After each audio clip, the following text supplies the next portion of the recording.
அனைவருக்கும் தமிழ் காதலின் அன்பு வணக்கம்.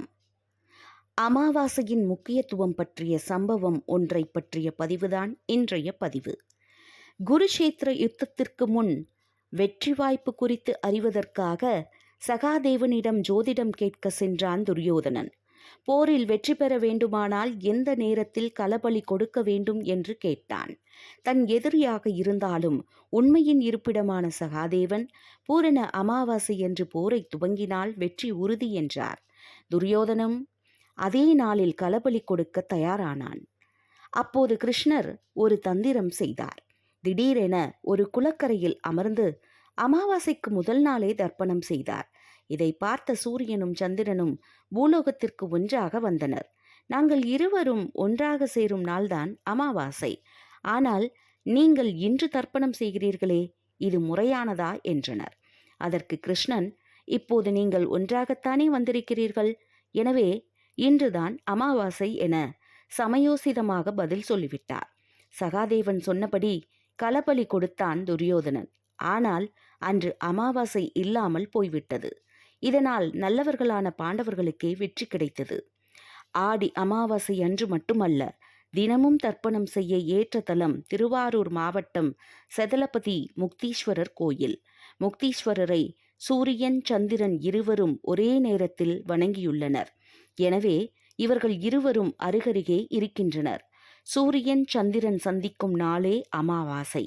இங்கே தினமும் இருவரும் இணைந்திருப்பதால் இதை நித்திய அமாவாசை தலம் என்பர்.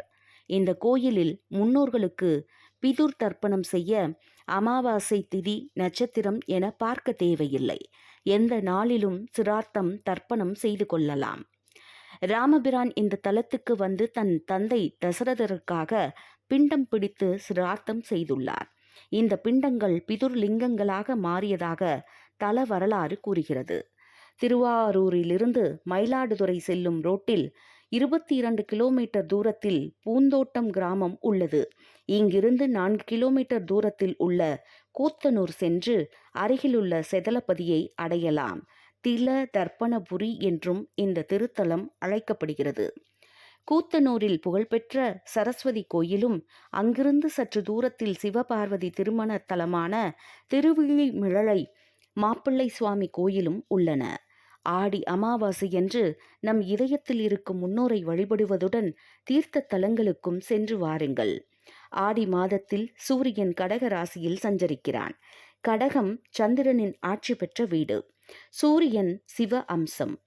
ஆடி அமாவாசையின் போது சிவ அம்சமான சூரியன் சக்தி அம்சமான சந்திரனுடன் ஒன்று சேர்வதால் சந்திரனின் ஆட்சி பலமடைகிறது. ஆகவேதான் ஆடி அமாவாசை வழிபாட்டுக்கு உகந்த நாளாக கருதப்படுகிறது.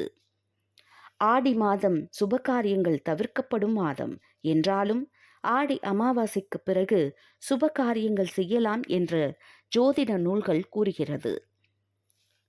ஏனெனில் சந்திரனின் இயக்கத்தை அடிப்படையாக கொண்டு மாதத்தை கணக்கிடும் போது ஆடி அமாவாசையோடு ஆஷாட மாதம் முடிந்து அதன் பிறகு மங்களகரமான காலமாக கூறப்படுகிறது.